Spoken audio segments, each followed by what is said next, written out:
예수님의 이 설교에서는 항상 하나님의 나라가 있죠. 처음 예수님의 첫 일성도 하나님의 나라였고, 예수님의 메시지 전체가 하나님의 나라입니다. 비유도 하나님의 나라의 비유고, 산상수훈, 예수님이 직접 하셨던 산상수훈도 결국은 하나님의 나라의 백성으로서 어떻게 살아야 될 것인가. 메인 팀이 다 하나님의 나라였어요. 예수 그리스도가 오심으로 인하여 하나님의 나라가 가까웠다. 하나님의 나라를 선포하셨죠. 그러니까 예수 그리스도의 오심으로 인하여, 초림으로 인하여 이미 하나님의 나라가 시작이 되었다고 말합니다. 그래서 우리가 일반적으로 하나님의 나라가 이미 임했다, already라는 표현을 쓰죠. 이미 임했다. 그러나 완성된 것은 아니죠. 그래서 not yet이라는 표현을 씁니다. 아직 이루어지지 않은, 이루어져 가는 그런 나라라고 얘기를 하는 것입니다. 자, 이런 사이에 이미 이루어진 나라와 이루어지지 않은, 완성되지 않은 이 사이에서 우리는 어떻게 살아야 될 것인가, 또 어떤 일이 일어나는가, 자, 이런 부분을 오늘 살펴보려고 합니다. 자, 이 사이에서 첫 번째 일어나는 것은 로마서 8장에서 얘기하는 것은 삼중 탄식, 세 가지 탄식이라고 얘기합니다. 첫 번째는 피조물들의 탄식이다. 두 번째는 성도들의 탄식이다. 세 번째는 성령의 탄식이 나옵니다. 우선 여기 22절을 보면 피조물의 탄식이죠. 22절, 피조물이 다 이제까지 함께 탄식하며 함께 고통을 겪고 있는 것을 우리가 아느니라.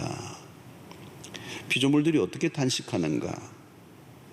오늘도 세상 가운데 이 모든 이 창조의 세계에 그 깨어짐들이 일어나는 거죠. 홍수, 지진, 태풍, 쓰나미, 이런 것들. 이 동물과 식물과 모든 자연계들이 다 이렇게 혼란 속에 있다는 것이죠. 요즘 특별히 생태계 교란들도 많이 일어나고 있습니다. 또 그뿐만 아니라 인간의 죄로 인하여, 또 탐욕으로 인하여 만들어낸 여러 가지 이 부산물들로 인한 환경 오염으로 일어난 일들. 요즘 대기 오염 심각하죠. 산업 폐기물들로 인한 환경 오염도 심각하죠. 우리 미세먼지, 요즘 코로나로 인해 죽는 분들도 많으시지만 미세먼지로 죽는 사람들 굉장히 많죠. 요즘은 환경 오염으로 인한 발암 물질들이 없는 곳이 없습니다. 그래서 난치, 불치병들, 희귀 질병들이 많이 일어나고 있습니다. 인간의 탐욕으로 인한 천재지변들이 늘어나고 있죠. 온난화 현상으로 남극, 북극의 빙하들이 지금 녹아들고 있습니다. 심각하다고 그래요. 그쪽에 전문가들이 하면 수면 상승이 일어나고, 이 땅들이 물로 범람하면 결국은 농사를 지을 수 있는 공간이 부족하기 때문에 식량의 문제가 심각해진다. 그러면 더 기아의 선상에 빠지는 사람들이 많겠죠. 또 요즘 보니 농약, 화학 비료들 사용하는 것, 인공 사료를 과다하게 사용함으로 인하여 먹거리에 심각한 문제가 일어난다.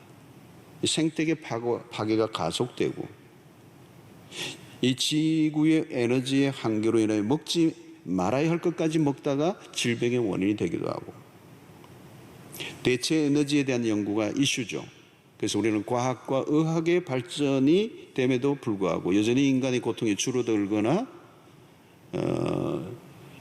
경미해지지 않고 오히려 피조세계의 환경이 더 악화되는, 그래서 온 세상에 피조물들이 신음을 하고 있는 것이죠. 지금 오늘 먹거리 문제가 무역전쟁으로 이어지고 또 다른 전쟁의 요인이 되는, 코로나 바이러스와 같은 신종 변종들 뿐만 아니라 원인 모를 질병들이 많이 일어나서 사람들이 고통하는, 앞으로 기상이변들이 더 많이 일어날 것이라는 전망을 하고 있습니다. 이 모든 것들이 사실은 다 포함해서 피조물들의 단식이라고 볼 수 있습니다. 자, 왜 이런 현상들이 벌어지는가? 피조물들의 단식은 인간의 타락으로부터 일어난 현상입니다. 그 원천으로 들어가면 창세기 3장으로 가는 것이죠. 인간의 타락으로 땅이 저주를 받고 엉겅기와 가시떨기가 생기는 것. 그래서 오늘 21절에 이렇게 표현합니다. 그 바라는 것은 피조물도 썩어짐의 종로로 단대서 해방되어 하나님의 자녀들의 영광의 자유에 이르는 것이니라. 이 피조물들이 갈망한다는 것입니다. 그 갈망이 무엇일까요? 하나님의 자녀들이 영광의 자유에 이르는 것. 자, 피조물들을 보시면 이 피조물들은 모두가 썩어짐의 종로로 타고 있다. 썩어지지 않는 것이 하나도 없다는 겁니다. 온 세상이 생명의 힘보다 더 썩어지게 하는 힘의 지배 아래 놓여 있는 것. 아무리 유기농 음식을 먹고 운동을 해도 썩는 것을 막을 길이 없죠. 눈에 보이는 모든 것은 낡고 썩어져 가고 죽어가고 있는 것입니다. 사람도 여러분의 인간이 흙으로 왔기 때문에 호흡이 끊어진 순간 흙이 되어버리는 것입니다. 죽음을 피할 수가 없는 것이죠. 썩는 것을 막을 수가 없다는 겁니다. 인간의 타락과 죄의 오염은 불가피하게 이 피조물들이 망가지게 하고 모든 피조물들이 신음을 하고 있다. 이것은 점점 더 가속화되고 있다는 겁니다. 이게 오늘 피조 세계에 일어나고 있는 현상이요, 그 신음들이 이 온 땅에 가득하고 있습니다. 그 후유증을 또 모든 인류가 겪고 있습니다. 성도들의 탄식은 어떻습니까? 23절에 보니까 그뿐 아니라 또한 우리 곧 성령의 처음 익은 열매를 받은 우리까지도 속으로 탄식하여 양자될 것 곧 우리 몸의 속량을 기다린다. 성도들이 탄식한다는 겁니다. 성령의 처음 익은 열매를 받은 우리까지도 속으로 탄식한다. 양자될 것 곧 우리 몸의 속량을 기다린다. 사실 우리가 예수를 믿지만 여전히 병들고 죽는 몸을 가지고 있어. 이 세상에 겪는 갖가지 고통과 절망 안에서 우리가 살아가고 있는 것입니다. 신자라고 해서 이 모든 고통과 이런 어려움을 피해서 살아갈 수가 없는 것이죠. 그래서 우리는 어떤 상태라고 바울이 얘기합니까? 빌립보서 3장 21절에 이렇게 얘기합니다. 그는 만물을 자기에게 복종하게 하실 수 있는 자의 역사로 우리의 낮은 몸을 자기의 몸의 형체와 같이 변하게 하시리라. 여기 이 표현은 낮은 몸이라는 거예요. 아직 변화되지 못한 몸, 아직 영광의 날에 도달하지 않는 상태이기 때문에 세상의 모든 그 영향을 받고 있다고 얘기합니다. 그래서 신자라고 해서 세상의 고통과 재난으로부터 비껴나 살 수가 없습니다. 우리가 구원받았지만 아직 천국에 도달한 것이 아니기 때문에. 예수를 믿는 순간부터 모든 것이 천국처럼 변하면 얼마나 좋겠습니까? 그러나 우리가 사는 세상은 여전히 신음 소리가 있고 고통 소리가 있고 슬픔이 깃들여져 있는, 신자가 되었다고 해서 고통의 무풍지대에 사는 게 아닙니다. 여전히 고통스러운 일들이 우리 안에 일어나는 거죠. 아직 천국이 이르지 않았기 때문에 신음 소리, 탄식 소리가 우리 안에도 있다는, 불신자들에게만 일어나는 것이 아니라 신자에게도 동일하게 그런 것이 일어나는 거예요. 창세기 3장에 시작된 인간의 범죄 후에 창조세계의 질서가 파괴되어서 이 늙고 병드는 이 문제를 우리가 해결할 길이 없어요. 그래서 19절을 보니까 피조물들이 고대하는 바는 하나님의 아들들이 나타나는 것이다. 피조물들이 무엇을 고대한다고요? 하나님의 아들들이 회복되기를 고대한다는 겁니다. 왜? 인간의 타락으로 피조물의 고통이 시작되기 때문에 인간의 회복이 피조물의 회복으로 이어진다. 인간의 회복이 없으면 피조물들의 회복도 불가능하다는 겁니다. 인간의 죄 문제가 해결되기 전에는 인류에게 일어나는 어떤 문제도 근본적으로 해결을 할 길이 없다는 것. 그래서 가장 본질적인 것은 인간의 회복. 그 인간의 회복은 어떻게 해요? 죄로부터 돌이킴, 하나님에게로 돌아가는 것. 해결의 길은 하나님의 백성들이 완전하게 회복이 이르는 그날이 올 때까지 이 피조물들은 썩고 썩음의 종로로 가고 고통 가운데 있을 수밖에 없다는 거예요. 그래서 우리는 우리의 연약함을 바라보며 탄식하게 되는 거죠. 죄의 지배에서 아직도 우리는 여전히 자유롭지 못한 우리 자신에 대한 탄식이 있어야 된다는 거예요. 여러분, 우리의 신자가 완전한 회복이 이르는 그날까지 이 세상이 어떤 경우에도 완전해질 수가 없어.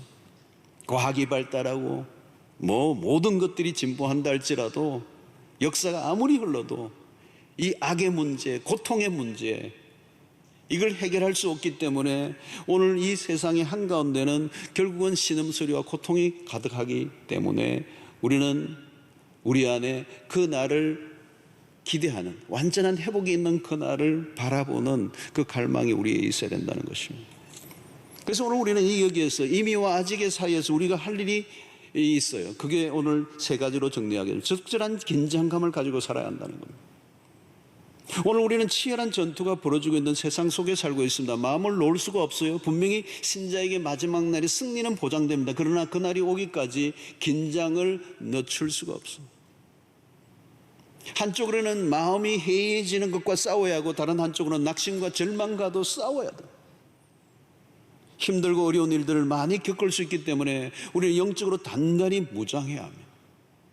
어쩌면 이런 코로나를 통하여 우리가 함께 할 수 없는 이 공동체적 삶이 불가능한 이런 상황 속에서 우리가 흩어져 있는 곳곳에서 이 어려운 시대에 우리의 믿음을 더욱더 단단하게 야무지게 훈련시키는 어떤 시간들이 필요해요. 앞으로 우리의 신작에 닥쳐오는 유혹과 시련이 만만치 않을 것입니다. 시련도 힘든 일이지만 유혹도 큰 시험이 될 것입니다.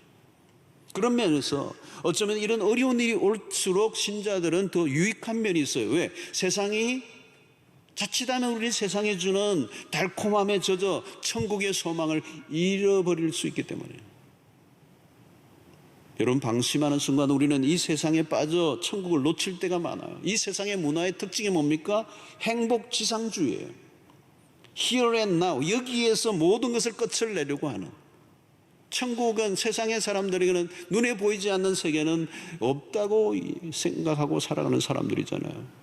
여러분, 천국을 소망하지 않는 사람, 하나님의 나라를 꿈꾸지 않는 사람은 지금 여기가 전부예요.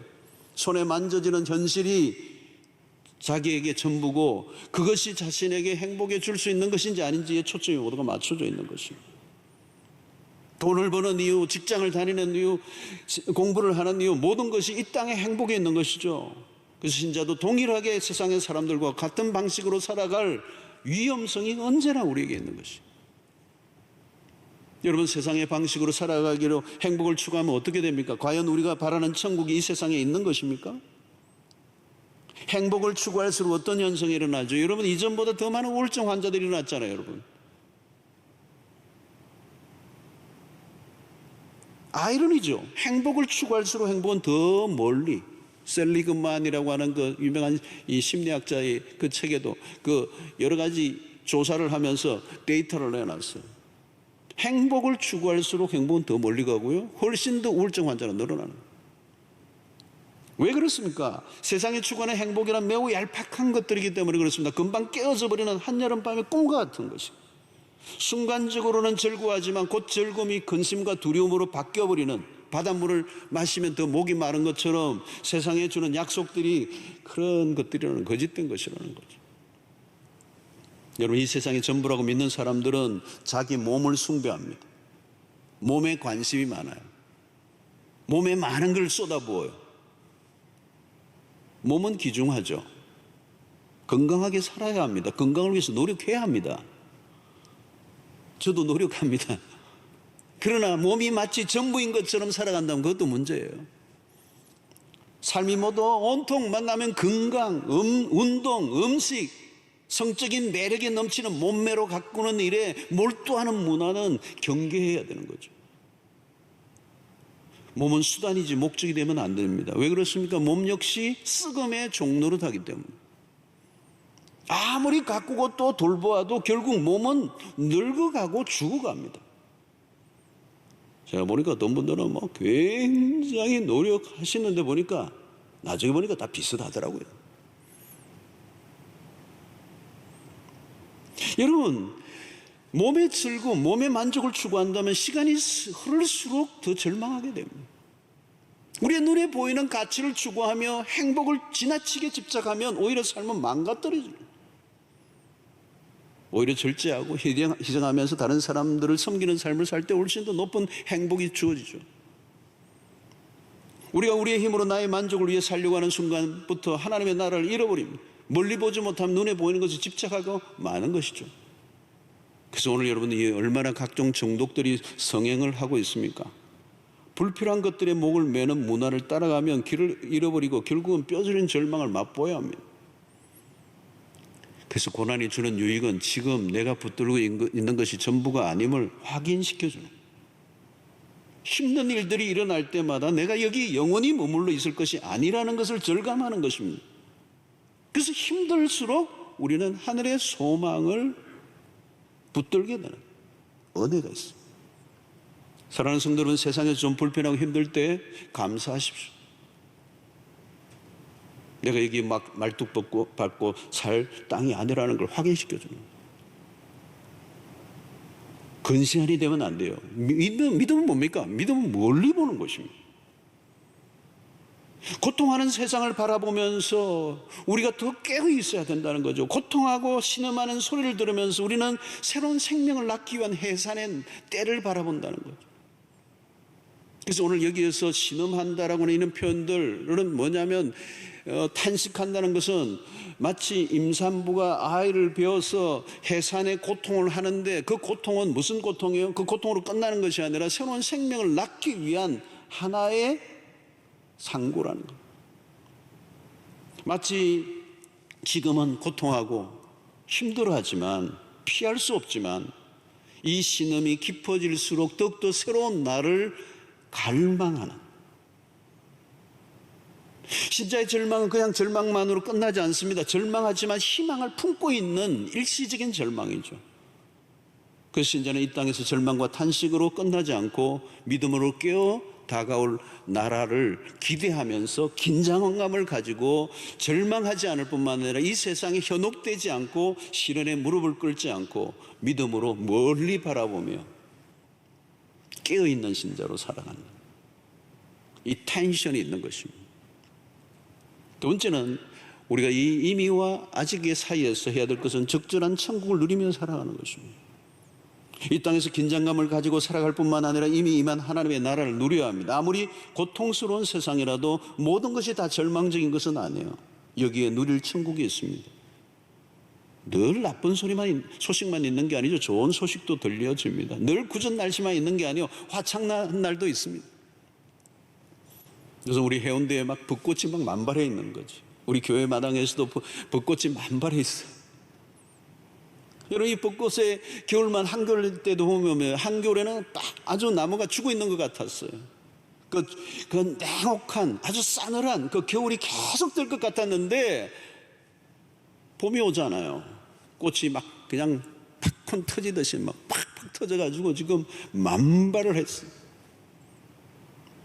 사랑하는 성도 여러분, 오늘 우리가 이 땅에서 모든 것이 어둡고 회색빛이고 절망적이고 안 될 것 같고, 그렇지만 이 안에서도 하나님, 우리가 마지막 완성될 그 나라 이전에 지금 누릴 수 있는 하나님의 나라를 약속하고 있다는 거예요. 성경은. 예수님이 바리새인들과의 대화에서 이게 있었죠. 누가복음 17장 27로 21절에 뭐라고 말합니까? 바리새인들이 하나님의 나라가 어느 때에 임하니까 묻거늘 예수께서 대답하여 이르시되 하나님의 나라는 볼 수 있게 임하는 것이 아니요 또 여기 있다 저기 있다고도 못하리니 하나님의 나라는 너희 안에 있느니라. 이 바리새인들의 관심은 어느 때에 임하냐, 어디에 임하냐, 그게 관심 있는 거예요. 그런데 예수님의 답변은 전혀 다른 답변이죠. 하나님의 나라는 너희 안에 있느니라. In you. 여러분, 이것은 뭘까요? 하나님의 나라는 지금 임했다는 거예요. 이미 너희 안에. 여러분, 오늘 신자가 가져야 될 놀라운 것은 지금 미래의 천국 이전에 지금 천국을 누리는 사람이에요. 천국은 막연하거나 추상적이지 않습니다. 지금 실제적이고 경험적으로 누릴 수 있는 하나님의 나라. 폭풍 속에서도 경험하는 고요함, 세상에 난리가 나도 누릴 수 있는 평화, 고난 속에서도 안식을 누릴 수 있다면 그건 천국이죠. 여러분, 요즘 구시기도에서도 제가 말씀을 나누고 계속하는 그 초점이 뭐냐면 이 난리와 소용 속에서도 하나님의 백성들이 누릴 수 있는 평강이 있다는 거예요. 평강, 안식이 있다는 거예요. 마태복음 11장 28절에도 그러잖아요. 수고하고 무거운 짐진 자들아 다 내게로 오라. 내가 너희를 쉬게 하리라. 그 쉼이 어디에서 있는 거죠? 세상에 있는 게 아니라는 거, 물질에 있는 게 아니라는 거, 세상에 어떤 눈에 보이는 가치가 우리를 안식을 주는 게 아니라 내게로 오라, 내게로 오라. 여러분, 물질적으로 좀 부족해도 마음의 기쁨을 잃어버리지 않는다면 그게 천국의 삶 아니겠습니까? 여러분, 우리가 아무리 세상의 것들을 다 가져도 그 세상이 우리에게 안식을 줄 수 없어요. 세상적인 노력으로 얻는 안식은 한계가 있어요. 여러분, 아무리 멋진 곳에 가서 휴가를 즐겨도 안식은 제한적인 거예요. 네. 여러분, 아무리 휴가가 좋아도 늘 휴가로 살 수는 없어요. 제가 뉴질랜드의 교포들을 보니까 그렇더라고요. 뉴질랜드의 교포로 갔던 분들은 다 젊은, 아주 전문 직종에 있는 유능한 엘리트들이, 많이 젊은 분들이 이 어린 아이들 데리고 이민을 많이 왔더라고요. 이 한국의 이 찢어지고 뽑고 복잡하고 정신없는 이 세상에서 살다가 뉴질랜드에 관광 한번 가보니까 이건 파라다이스 같은 거거든요. 그래가지고 보따리 다 싸가지고 그냥 모든 걸 정리해가지고 이민을 갔는데, 가니까 막 너무 좋은 거예요. 그냥 막 지천에 골프장이 깔려 있고, 막 그냥 어디나 가면 막 고기가 막 잡히고 낚시고, 시드니도 경주만 가도 막 이런 소라들이 그냥 비치에 그냥 이렇게 막 그냥 널려져 있어. 뉴질랜드는 더 내추럴하니까 얼마나 신이 낚였어요. 매일 골프 치고, 뭐 매일 낚시하고, 막 아발론이라고 그 뭐지 그 전복 막 따고 막. 근데 여러분, 얼마 못 갔어요. 지쳐. 일하고 싶대요. 어딘가 출근하고 싶대요. 매일 어떻게 골프를 쳐요, 여러분? 일하면서 골프를 쳐야 그 골프가 재미가 있지. 여러분, 우리가 어디에 가야 천국에 임하는 게 아닙니다.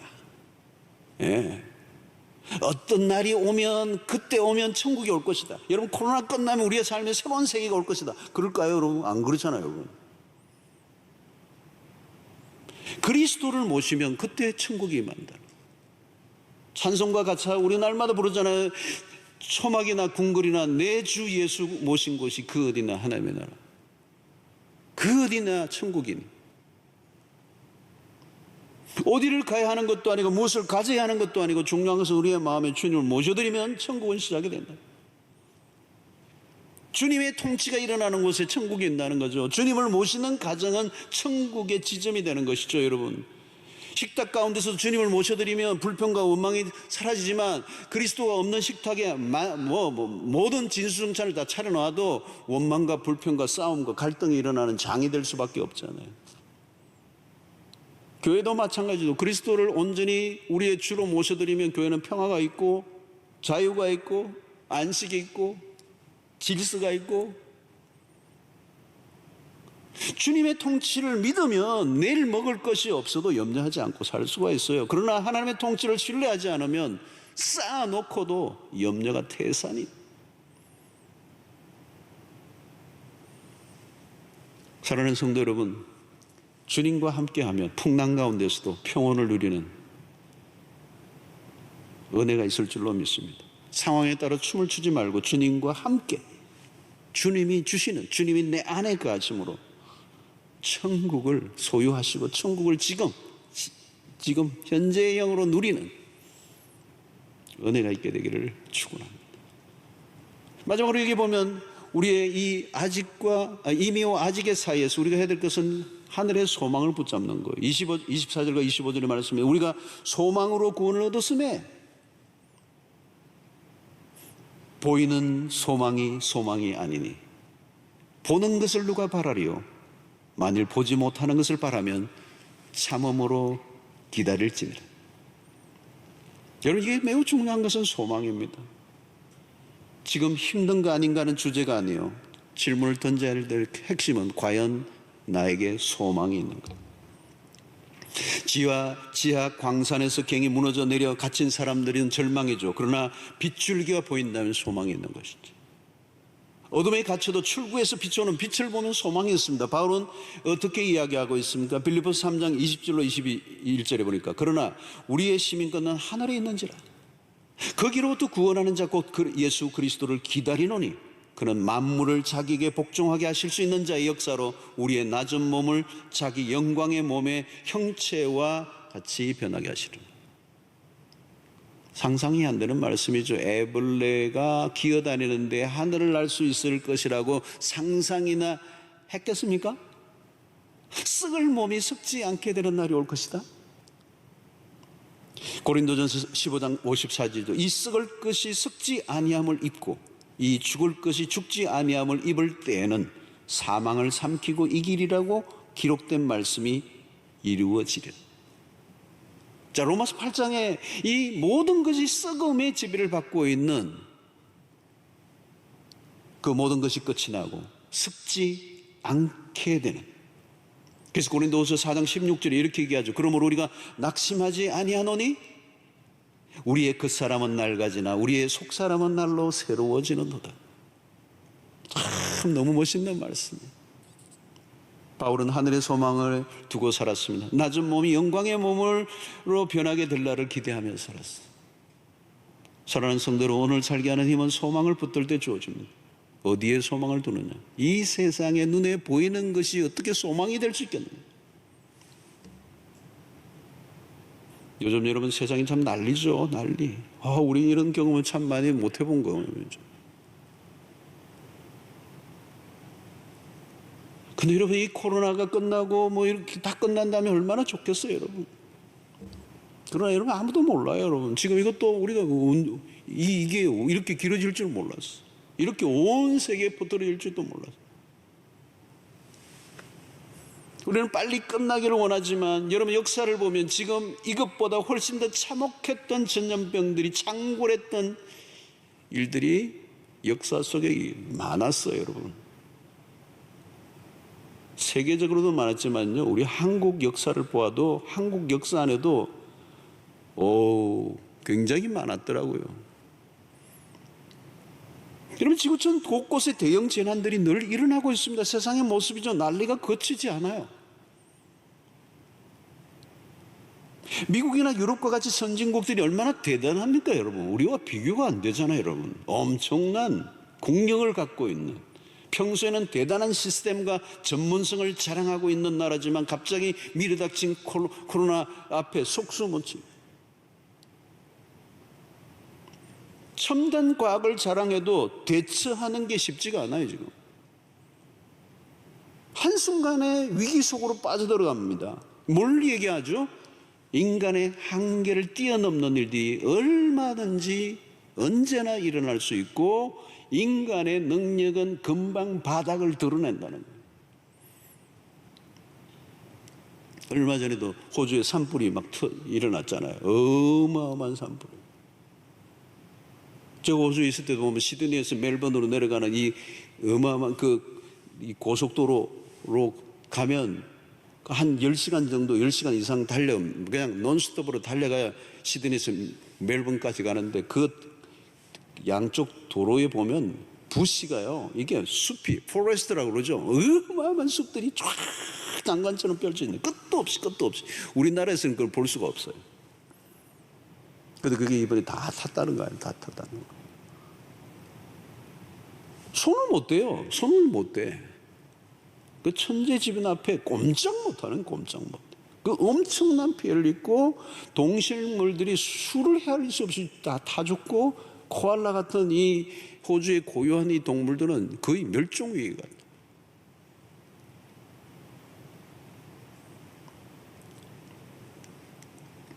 기술 발전이 편리를 가져오게 하지만 동시에 인간의 삶에 재앙을 가져오는 원인 제공을 할 때가 많았습니다. 편리한 도시의 밀집이 전염병에는 속수무책이죠. 도시가 우리가 함께 모여 이 산업을 일구고 문명을 발전시키지만 이 모여있는 도시의 밀집이 전염병에는 속수무책이죠. 우리가 만든 이 도시는, 그렇죠? 전쟁이 터져도 마찬가지죠. 모여있는 것. 핵이 터지면 모여있으면 최악의 상황이 되는 것이죠. 우리가 만든 도시가 전염병이나 전쟁에는 쥐약이 되는 거예요. 지금 북한은 지금 계속 미사일 쏘고 있죠. 어제도 쏘고 이 아파트 문화 같은 것도 마찬가지로 편리성을 제공해 주지만 우울증 같은 정신병을 만들어내는 온상이 되기도 해요. 쉽고 편리하지만 개인주의의 심화로 삶은 더 불행하게 되어지는 것. 인간의 탐욕은 행복보다도 파괴적으로 몰아가고 있어. 여기서 우리는 질문을 하는 거죠. 세상에 소망이 있는가? 인류의 소망이 있는가? 문제의 해결점이 있는가? 결론적으로 없어요, 여러분. 지도자를 바꾸고 또 바꾸어 보세요. 그저 그렇고 그런 세상이에요, 여러분. 하나님의 나라가 임하기 전에는 어쩔 수 없다는 겁니다. 하나님의 통치만이 완전하다는. 여러분, 이스라엘 역사를 보면 왕들이 바뀌어 역사가 달라졌는가? 성경을 들여다보면 없어요. 온전한 왕이 없었어요. 사사들은 어때요? 말할 것도 없어요. 이스라엘의 지도자로 세운 사사들, 제대로 된 사자가 없어요. 갈수록 더 악화돼요. 눈에 보이는 것에 희망을 걸면 안 돼요, 여러분. 우리는 멀리 보아야 돼요. 멀리 보아야 돼요.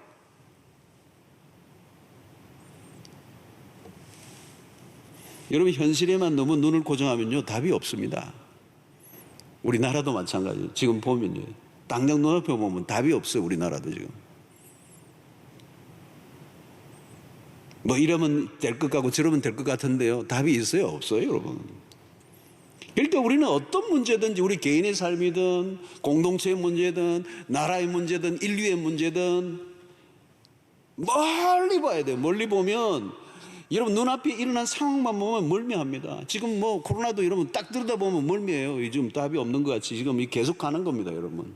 뭐 2주 3주 연기가 될 일이 아니에요, 내가 보니까.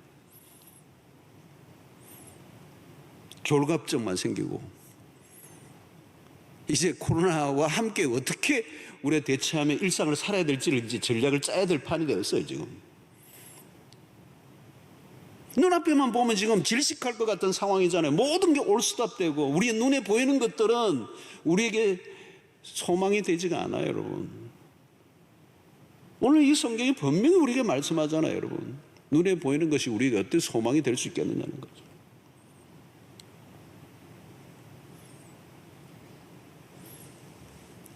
그래서 여러분, 엄청 크고 중요해 보여도요, 눈에 보이는 모든 것은 다 지나가요. 그때는 망하는 것 같고, 그때는 뭐 끝나는 것 같은데 그러지 않아요, 여러분. 다 지나가요.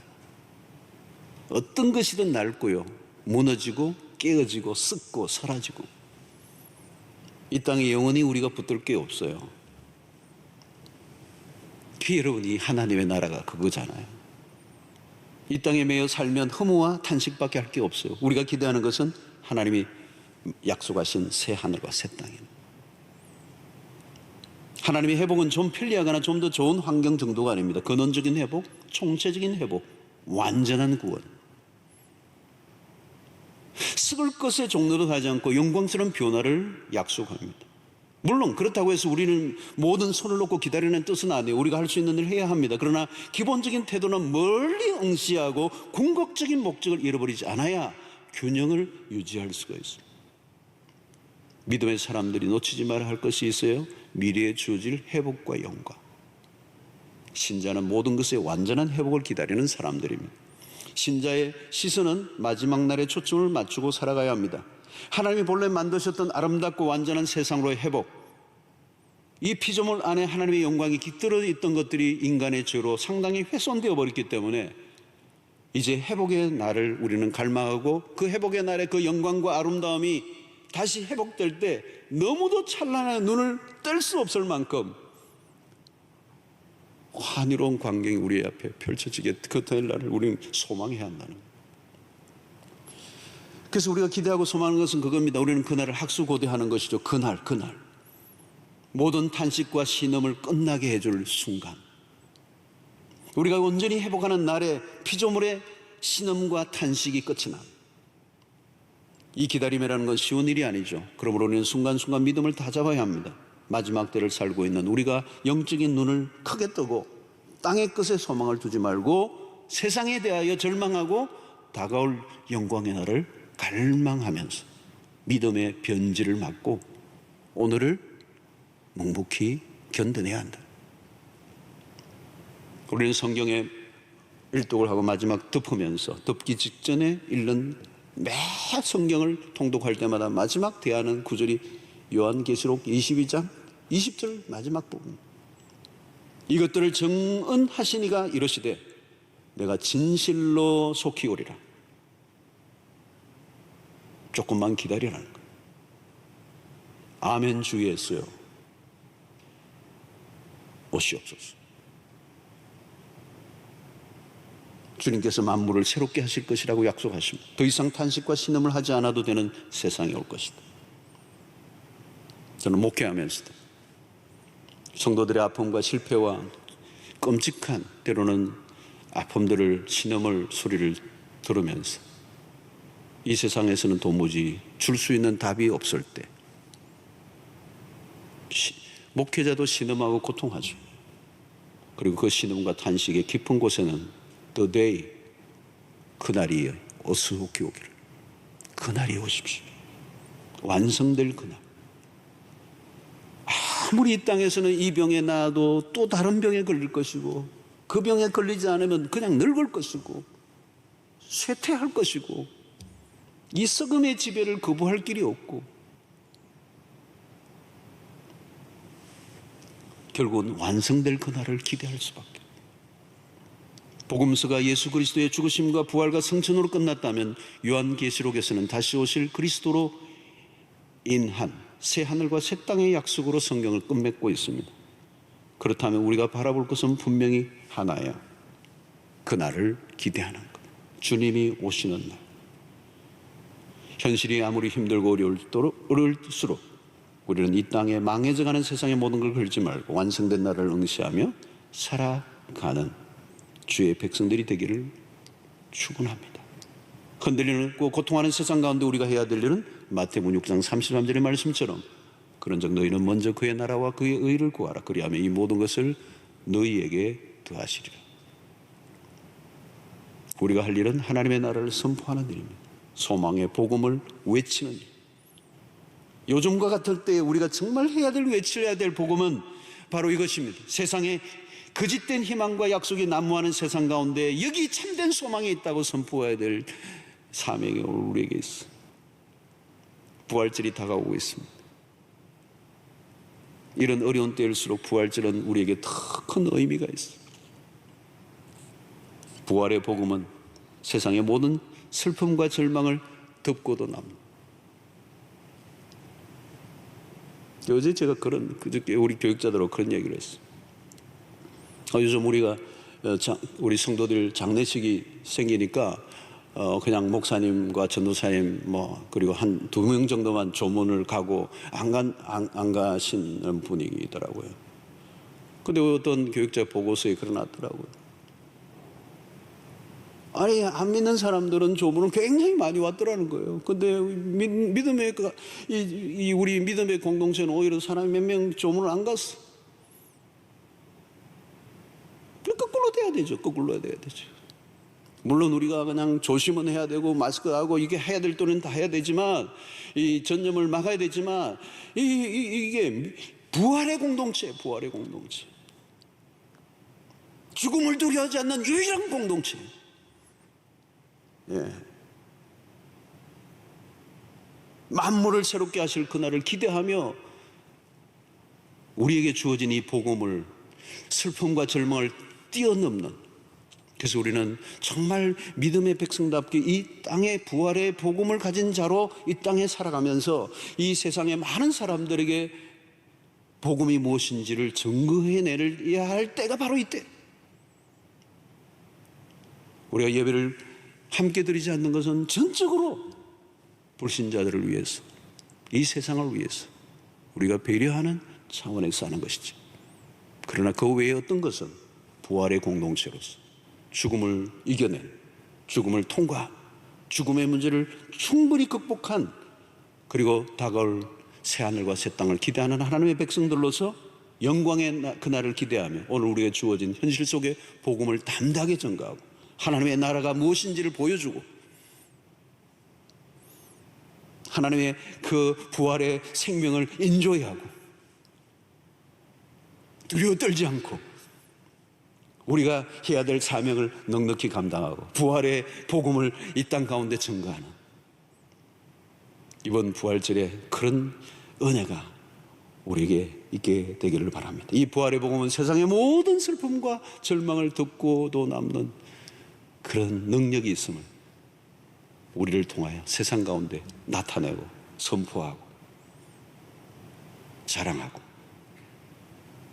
드러내는 여러분들의 삶이 될 수 있게 되기를 주의 이름으로 축원합니다.